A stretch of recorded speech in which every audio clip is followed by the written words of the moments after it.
बिहार सरकार के प्रशासनिक अधिकारियों को लगातार विपक्षी जो हैं वो घेरते नजर आ रहे हैं। आय से अधिक संपत्ति मामले में फिर से दोषी करार हुए गौतम कुमार जो डीवाईएसपी रहे हैं, उन पर आरोप लगा और आरोप लगने के बाद उन्हें सरकार ने निलंबित कर दिया। लेकिन अचानक से जो स्थिति बनी कि उन्हें फिर से ज्वाइन करने की बात कही जा रही है और कई तरह के जो है अब सवाल खड़े हो रहे हैं।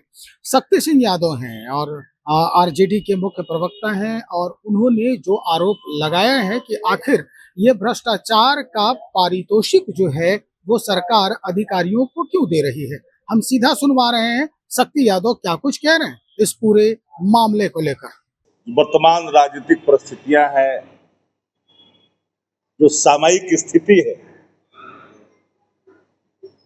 इससे लगभग सब लोग आप लोग रूबरू हैं, अवगत हैं। बिहार में अपराध और भ्रष्टाचार की जोड़ी हिट है। बिहार में अपराध और भ्रष्टाचार की जोड़ी हिट है और उसके कई उदाहरण हैं। एक पुलिस मुख्यालय अपराध अनुसंधान आर्थिक अपराध विभाग ने एक अधिसूचना जारी की, एक लेटर जारी की कि जो गौतम कुमार है वो सुपुत्र है परमेश्वर रजक जी के, स्वर्गीय हैं और वो डीएसपी हैं। उनके संदर्भ में एक पत्र निकला। वो पत्र निकला था 31/3/2026 को कि इनके खिलाफ प्रथम दृष्टया में जो साक्ष्य आए हैं, आय से अधिक संपत्ति के, वो 67% अधिक संपत्ति के साक्ष्य माना गया था। तो तत्काल प्रभाव से उनको निलंबित करते हुए पुलिस मुख्यालय में योगदान करने के लिए कहा गया। आपको जान करके हैरानी होगी, हालांकि मेरे पास पुख्ते सबूत नहीं है। ये लेटर 31 तारीख के है, पुलिस विभाग का ही है, पुलिस मुख्यालय का है। दूसरा लेटर में यह आया कि श्री गौतम कुमार अनुमंडल पदाधिकारी, यह जो निकाला गया 1/4 कि गौतम कुमार अनुमंडल पुलिस पदाधिकारी वन किशनगंज को प्रशासनिक दृष्टिकोण से बिहार पुलिस मुख्यालय पटना को क्लोज किया जाता है। गौतम कुमार का पुष्टि फलना, ये तो लेटर निकल गया। लेकिन जो हम लोग को सूचना प्राप्त है और मीडिया बंधु भी लगभग अवगत हैं कि उन रसूख होने के कारण वो गौतम कुमार सिर्फ 4-5 ही जिले में अपनी जिंदगी नौकरी की काट ली। किशनगंज, अररिया, बगहा के इलाकों में ही पूरी जिंदगी अपनी, पूर्णिया तक में अपनी पूरी 94 से लेकर के आज तक अपनी सरकारी सेवा की है। फिर एक लेटर जो प्राप्त हुआ तो मुझे जानकारी मिली कि कई खोखों का इस्तेमाल किया गया और कई खोखा का इस्तेमाल रसूखदार जो सरकार में मंत्री हैं उन तक पहुंच करके और फिर उसी प्रभाव के इलाके में उन्हें डीआईजी कार्यालय में उनको अटैच किया गया, यानी बेतिया में, बगहा बेतिया एक ही। तो ये तीसरा लेटर जो है ये कल का है भैया, ये 7/4/2026 का लेटर। तीन लेटर मैं दिखा रहा हूं। पहला लेटर जो आप देख रहे हैं, ये पहला लेटर ये है।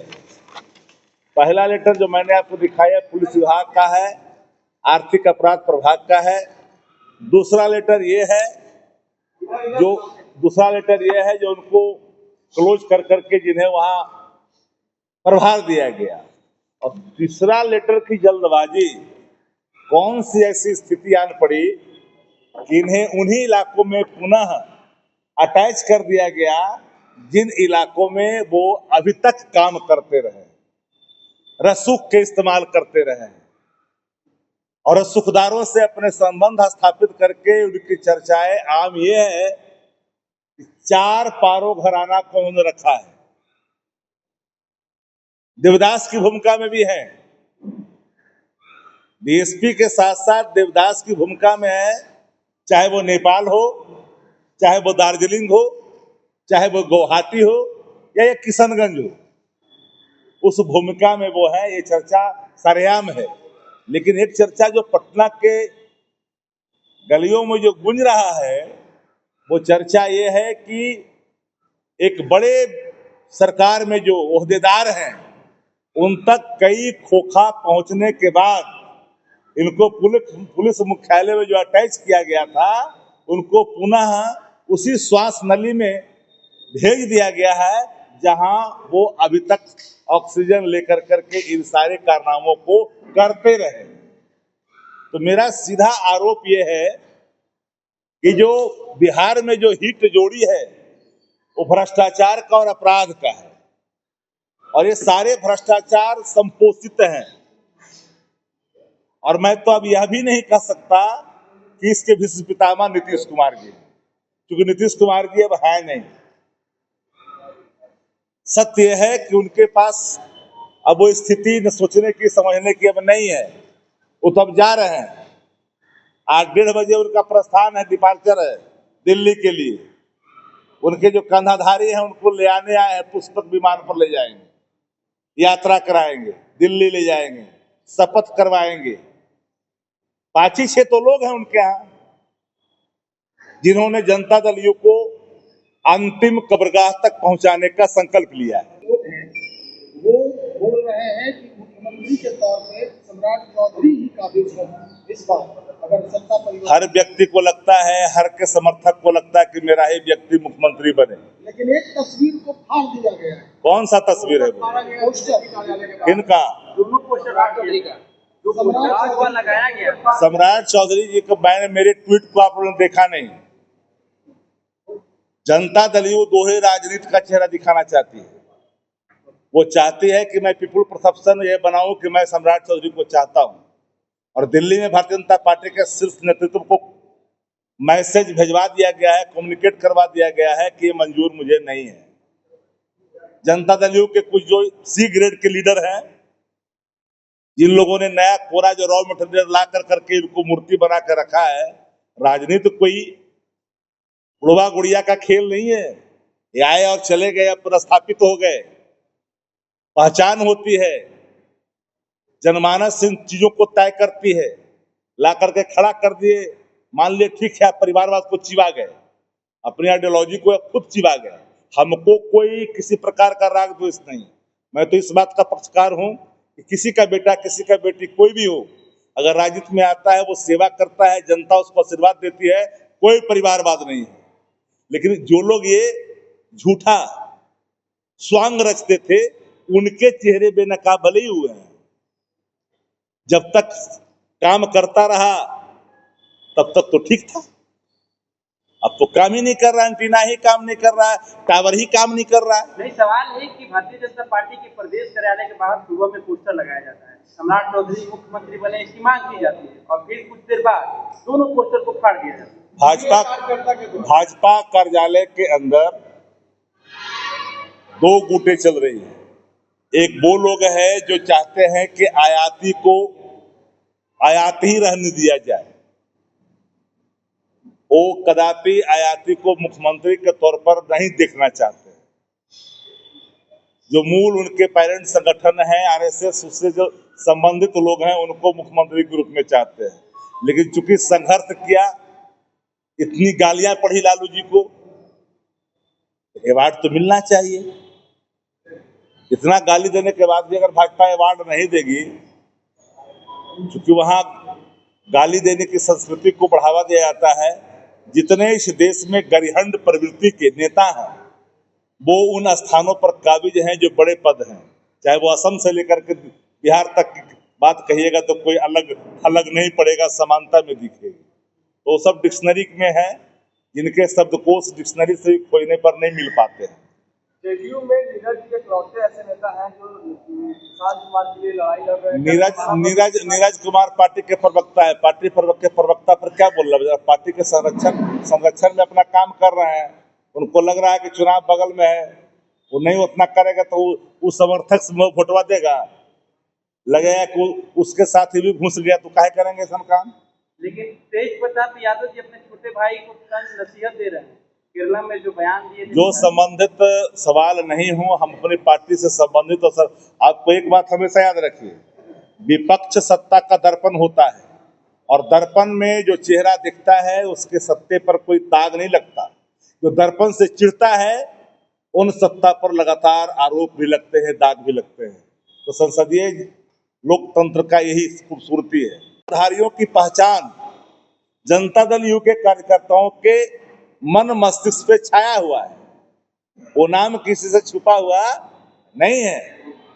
इसलिए मैंने कहा कि बिहार में अपराध और भ्रष्टाचार की जो जोड़ी है इस कदर हिट है, जिसके प्रमाण अभी मैंने आपको गौतम कुमार के संदर्भ में जो आरोपित डीएसपी है, जिन पर गंभीर आरोप लगे हैं, कई करोड़, यानी उसकी अगर पूरी एवोल्यूशन की जाएगी चल की तो न जाने सैकड़ों करोड़ में जाएंगे, क्या हाथ तक जाएंगे। लेकिन क्या जरूरत आन पड़ी कि एक उनको फिर से बेतिया भेजना पड़ा। जब पुलिस मुख्यालय में अटैच किया था तो 2 दिन के बाद कौन सा ऐसा निर्णय लेने का सख्तार पड़ गई। वो कौन है पहुंच वाला आदमी भाई? वो कौन मंत्री है जिसके घर में जाकर के बैठ के डीलिंग करता है? ये कौन है, कौन लोग हैं? दूसरे तरफ अब शराब का व्यापार करते करते ये पैरल इकोनॉमी बिहार में खड़ा के नेता प्रतिपक्ष तेजस्वी यादव जी ने जब शराब के सवाल पर ट्वीट किया तो पूरी जनता दल यू हिल गई। मैं जनता दल यू के उन तमाम गैर वाजिब सदस्यों से जिनसे संबंधित सवाल नेता प्रतिपक्ष का नहीं था, मुख्यमंत्री और उप मुख्यमंत्री से था, लेकिन गैर वाजिब व्यक्ति ने जिन सवालों को जवाब में जिस तरह से दिया, न जाने वो किस खेत की मूली है, किस हैसियत से दिया। बावजूद ही मेरी चुनौती है, क्या ये सत्य नहीं है कि 10 लाख FIR दर्ज हुए शराब के मामले में? क्या ये सत्य नहीं है कि 16 लाख लोग गिरफ्तार किए गए? क्या यह भी सत्य नहीं है कि 2026 में के जो आंकड़े हैं 2,73,000 लीटर से अधिक अवैध शराब बरामद किए गए? क्या यह भी सत्य नहीं है कि 12,336 लीटर प्रतिदिन के औसतन हिसाब से बिहार में अवैध शराब पकड़े जा रहे हैं? तो मेरा सीधा सवाल है कि पूरे बिहार के 1-2 जिलों में जहां पकड़े जा रहे हैं उसकी मात्रा 12,336 लीटर प्रतिदिन के हिसाब से है।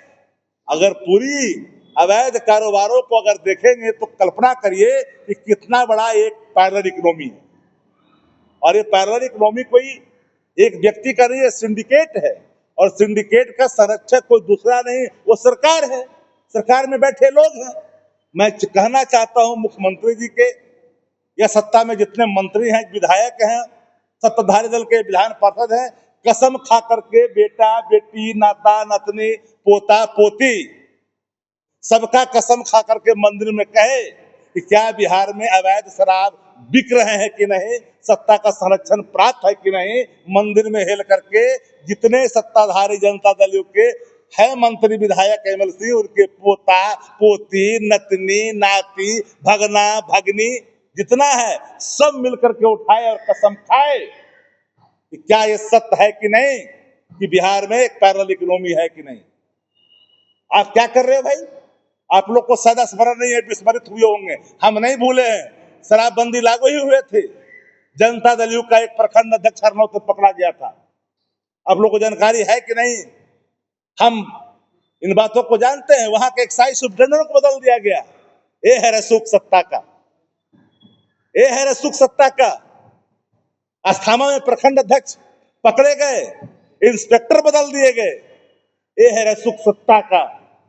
तो ये कहने का मतलब, मेरे पास प्रमाण है, विदाउट एविडेंस कोई एलिगेशन हम आपके सामने नहीं रख रहे हैं। 10 लाख के प्रमाण है, FIR के 16 लाख गिरफ्तारी के प्रमाण है। मैं भी इसको जाति में नहीं बांटता। जो 16 लाख लोग पकड़े गए हैं, ये मैं नहीं कह सकता कि दलित ही है, ये पिछड़ा ही है, तो पिछड़ा ही है। ये कहेंगे तो लोग बोलेंगे कि जाति पाति कर दिए। हर वर्ग के लोग हैं, और पूरी सत्ता पैरेलल इकोनॉमी को बनाए रखने में अपनी महती भूमिका अदा कर रही। इसलिए मैंने कहा कि बिहार में अपराध और भ्रष्टाचार की जोड़ी हिट हो गई, पूरी हिट है जोड़ी। नेता प्रतिपक्ष तेजस्वी यादव सवाल खड़े करते हैं तो कहां से एक सवाल लेकर के लोग आते हैं, मीडिया के साथी भी। अब तो नीतीश कुमार जी जा रहे हैं, नीतीश कुमार जी 15 तारीख को पता नहीं शपथ लेके फिर आएंगे। कोई बोल रहा है नई सरकार बनेगी, कोई कह रहा है कि सम्राट चौधरी जी बनेंगे, 1 नंबर में नाम चल रहा है। हमसे आप लोग भी पूछे, मैंने बिल्कुल 2 टूक शब्दों में कहा कि सम्राट चौधरी जी बिहार के उप मुख्यमंत्री हैं। अगर उनको भारतीय जनता पार्टी मुख्यमंत्री बनाती है तो भारतीय जनता पार्टी का फैसला होगा। राष्ट्रीय जनता दल गठबंधन के अगर कोई नेता बनेगा तेजस्वी जी बनेंगे, मुख्यमंत्री बनेगा तेजस्वी जी बनेंगे। लेकिन अगर सम्राट चौधरी जी बनते हैं तो भारतीय जनता पार्टी का फैसला होगा। लेकिन मुझे इस बात का अभिमान है, गर्व भी है कि राष्ट्रीय जनता दल एक ऐसा इंस्टीट्यूशन है, आदरणीय लालू प्रसाद जी एक ऐसे चांसलर हैं, आइडियोलॉजी के एक ऐसे चांसलर है राष्ट्रीय जनता, यहाँ से हर व्यक्ति जो अपना कौशल सीखता है, स्किल सीखता है, पैतरा सीखता है, राजनीतिक कलाबाजी सीखता है, वो जा करके दूसरे दलों में भी लोहा मनवाता है, सबको रौंद करके अपना झंडा गाड़ता है। तो अगर सम्राट चौधरी जी बन जाते हैं मुख्यमंत्री तो राष्ट्रीय जनता दल को क्या मतलब भैया? वो तो भाजपा का फैसला होगा। ए बनाए, बी बनाए, सी बनाए, डी बनाए, जिसे बनाना है बनाए। मेहनत किया है, अगर बनता है तो बनना ही चाहिए। हम लोग क्यों रोकेंगे किसी को बनने से? लेकिन बिहार में जो अपराध और भ्रष्टाचार की जोड़ी हिट हो गई है, उस नेक्सस को कैसे तोड़िएगा? तथा कथित तो 3C का जी बात करते रहती है, चेयर से क्राइम का कंप्रोमाइज, चेयर से कम्युनिज्म का कंप्रोमाइज, सब तो कंप्रोमाइज है। करप्शन का कंप्रोमाइज है, करप्शन का चेयर से कंप्रोमाइज, क्राइम का चेयर से कंप्रोमाइज। यही 2-3 सी इनका है सरकार में। अब नीतीश जी जा रहे हैं तो उनको हम लोग यही ना कहेंगे, जो लोग कह रहे हैं उनको जरा सोच लीजिएगा। नीतीश जी को लेके जा रहे हैं, फिर लौट के आएंगे, फिर जाएंगे। अब उनके बस में कुछ नहीं है। मैं डंके की चोट पर कहता हूं, सबके सब भारतीय जनता पार्टी के बुने हुए जाल में इस कदर फंसे हैं ना, चाह कर भी अब जो है नीतीश जी तो समाप्त हुए, निशांत का भी निशान समाप्त कर देगा। जिनके कंधों पे जिम्मेदारी कर्जकारी व्यवस्था लागू करने की है, उन्होंने लागू कर दी। जो भारत सरकार में मंत्री है, उन्होंने जो वचन दिया है भाजपा को, उन्होंने पूरा कर दिया। तो यहां बैठ करके घड़ियाली आंसू बना रहा है, ऐसे ऐसे जो रो रहा है, रोना है, अभिनय को रोना कहते हैं। यह भी मैंने देखा कई दिनों से ऐसे करके रो रहा है, ऐसे दिखा रहा है। काहे के दिखा रहा है कि पीपुल में जो जनता दलियों के समर्थक हैं, उनके अंदर एक आक्रोश है, उसको उससे बचने के लिए। इसलिए अब कोई सवाल आपके हैं, जो हमने भ्रष्टाचार और अपराध दोनों के, पटना में गोली चल रहा है, हर जिले में गोलियां चल रही है, अब तो मंत्री के समधी पर भी गोली चल रहा है। यह बताने की जरूरत है क्या? प्रमाण आपके पास है कि नहीं है? प्रमाण है कि नहीं है? है प्रमाण?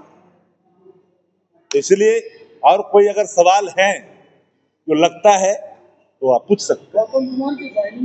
गौतम कुमार का सिर्फ ज्वाइनिंग का सवाल नहीं है, ज्वाइनिंग नहीं, इनको अटैच किया गया है डीआईजी कार्यालय में। जब पुलिस मुख्यालय में इन्हें अटैच किया गया था तो कौन सी ऐसी जरूरत एकाएक आन पड़ी कि जिन इलाकों में वो रह कर के सारे उन्होंने स्थितियां उत्पन्न की और एक अकूत भंडारण की व्यवस्था की अवैध रूप से, फिर उन्हीं इलाकों में पुनः अटैच करने की क्या जरूरत थी 3 दिन के अंदर में? तो कई खोखों का इस्तेमाल हुआ इसमें। नहीं, कई खोखा का इस्तेमाल हुआ है। मैं कुछ खुल करके नहीं बोलना चाहता, जो लोग हैं समझ जाते हैं। कई खोखों का इस्तेमाल हुआ है। रात में 12-1 बजे रात में 6 तारीख को ये सारे डील हुए। पुलिस मुख्यालय में अच्छे अधिकारी हैं, इसमें पॉलिटिकल हैंडल होना शुरू हो गया। पुलिस अधिकारी को अगर हैंडल करने के लिए छोड़ दिया जाए तो कई लोग हैं मुख्यालय में जिनको मैं व्यक्तिगत तौर पर जानता हूं, जो डीजी रैंक में है, एडीजी रैंक में है, तो न्यायप्रिय लोग हैं, एक्शन ले सकते हैं, कड़ा एक्शन ले सकते हैं। लेकिन क्योंकि पॉलिटिकल हैंडल हो रहा है अभी, अब पॉलिटिकल हैंडल के कारण, रसूख के कारण वो चीजें बदल जाती है। आपने सुना कि भाई शक्ति यादव किस तरह से आरोप लगा रहे हैं कि आखिर इतना रसूख जो है 3-4 जिलों में ही कैसे बन गया डीएसपी साहब का, और जिस तरह का पूरा ब्यौरा है इनका कि भाई कहां कहां ये पदस्थापित हुए और कहां कहां इनके पदस्थापना के दौरान क्या क्या हुआ, अब सीधा मुख्यालय में पहुंच गए हैं। लेकिन सरकार पर यह सवाल है कि आखिर ये खोखा पहुंचाने की राजनीति तो नहीं है। अब खोखा पहुंचाने की राजनीति और क्या कुछ जो पूरे मामले हैं वो शक्ति यादव ने स्पष्ट कर दिया है, लेकिन हकीकत क्या है और इस मामले को लेकर फंसाना क्या है ये जानना बहुत जरूरी है। तो चलिए देखते हैं कि आगे इस बयान के ऊपर, यानी शक्ति यादव के बयान के ऊपर क्या कुछ सरकार जो है वो संज्ञान लेती है, किस तरह से गंभीरता से संज्ञान लेती है, ये आने वाले समय में स्पष्ट हो पाएगा। तो चलिए इंतजार करें, बने रहिएगा। बहुत शुक्रिया आपका।